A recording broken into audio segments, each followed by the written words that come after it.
తీసుకొని అవసరమైతే నిర్ణయం వచ్చేలాగా అవుతాము, పూర్తి స్థాయిలో న్యాయం చేస్తామనేది కాంగ్రెస్ ప్రభుత్వంలో ఉన్నటువంటి మంత్రులు చెప్తున్నటువంటి పరిస్థితి. ఇప్పుడు పరిస్థితులు ఏం చేయాలంటారు? ఉన్నటువంటి ఆల్రెడీ నామినేషన్ స్టార్ట్ అయింది, సర్పంచ్ విషయాలు ఏం జరిగింది, ఎంపీడీసీ జెడ్పీ విషయాలు ఏం జరగాలి, సర్పంచ్ మరి ఆపేయాల్సిన అవసరం అంతా ఏం చేయాలి? ఈ ఎన్నికలను దాటేసుకోవడానికి ఆ మాట మాట్లాడినట్టుగా మభ్యపెట్టినట్టుగా ఉంటుంది, కానీ ఇది నిలబెట్టుకున్నప్పుడు అది ఎట్లా నిలబెట్టుకుంటావు చెప్పు నువ్వు నాకు? ఇది నిలబెట్టుకున్నప్పుడు అది ఎట్లా నిలబెట్టుకుంటావు? అవకాశం లేదు కదా. కాబట్టి ఇక్కడ మళ్ళా ఓహో ఇక్కడ మాత్రం 17 ఇచ్చినా మళ్ళా వచ్చే జనవరిలోనో ఫిబ్రవరిలోనో మళ్ళీ జరిగే ఎంపీటీసీ జెడ్పీటీసీ ఎన్నికల్లో రేవంత్ రెడ్డి గారు సర్కార్ దీన్ని సరిచేసి మేలు చేస్తాడనే పద్ధతిలో మళ్ళీ భ్రమలు పెట్టడానికి ఉపయోగపడుతుంది ఏమో, కానీ భ్రమల్లో కూడా లేరు కదా. ఎందుకంటే పోయిన ఎన్నికల్లో 23 అది లేదు, 50% వరకు వచ్చినా కూడా 25 రావాలి అది లేదు, 49% ఇవ్వదలుచుకున్నా కూడా 24 రావాలి అది లేదు. నువ్వు మోసం చేసినట్టు కనిపిస్తున్నది. మళ్ళీ ఇంకా భ్రమలు పెడితే భ్రమల్లో ఉండే పరిస్థితి నా బీసీ సమాజం అనుకున్నదంటే అదేం లేదు. అది కేవలం మళ్ళా ఈ ఎన్నికలను దాటేసుకోవడానికి చెప్పే మాటే తప్ప అది చిత్తశుద్ధితో మాట కాదు. అమలు చేయడానికి అవకాశం కూడా లేదు. ఎట్లా చేస్తాడో చెప్పమనండి, అమలు చేయడానికి ఎట్లా మార్గం ఏంటో చెప్పమనండి. లేదు కదా. మీరేమో బీజేపీ ఇన్వాల్వ్ అవ్వాలంటున్నారు. బీజేపీ అసలు 10 రోజుల నుంచి ఇష్యూలు అసలు ఎక్కడ మాట్లాడట్లేదు. మోరోవర్ ఇంకోటి ఏంటంటే మమ్మల్ని అడిగి కామారెడ్డి బీసీ డిక్లరేషన్ పెట్టారా, ఎవరిని అడిగి పెట్టారు, బీజేపీ ఏం చేయాలని చెప్పేసి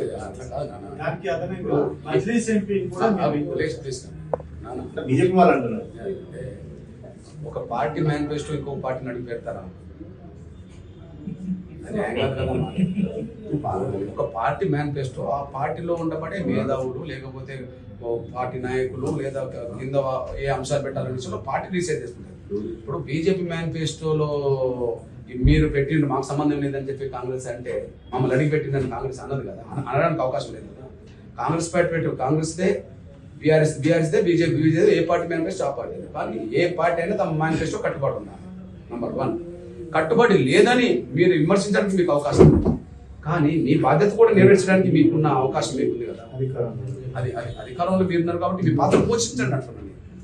ఒకటి బిల్లు పెట్టడం లేదా రాజ్యాంగ ధర్మాసనం విస్తృత ధర్మాన్ని ఏర్పాటు చేయడం, ఇది డైరెక్ట్ వాళ్ళ చేతులు ఉన్నదే కదా. కృష్ణన్నప్పుడు మీరు 30-40 సంవత్సరాలుగా దళిత ఉద్యమాన్ని నడుపుతున్నారు. ఎట్టకేలకు మీరు సాధించింది మీ ఆధ్వర్యంలో కావచ్చు, ఏదైనా ప్రభుత్వాలు వంచారు. అయితే ఇప్పుడున్నటువంటి పరిస్థితుల్లో బీసీలు ఎవరికి వాళ్ళే ఉండడం వల్ల ఇది సాధ్యం కాలేదని మీరు భావిస్తున్నారా?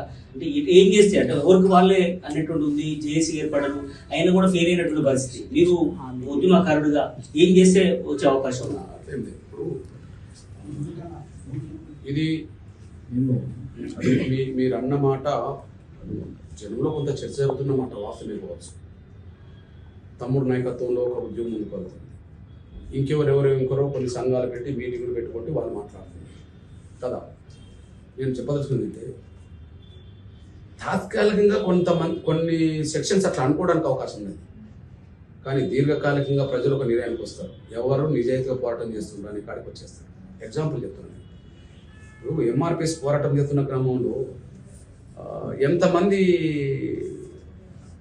ఎంఆర్పిఎస్లోనే మాదిగల్లోనే కొన్ని శక్తులు ఒక పోటీ సభలని ఆ సభలని ఏ సభలని పెట్టే ప్రయత్నం చేస్తే కొంతమంది ప్రభుత్వాలు కూడా ప్రోత్సహించి మనల్ని వెనుకబెట్టే ప్రయత్నం చేసినప్పుడు జనం ఏం తెలుసుకున్నారు?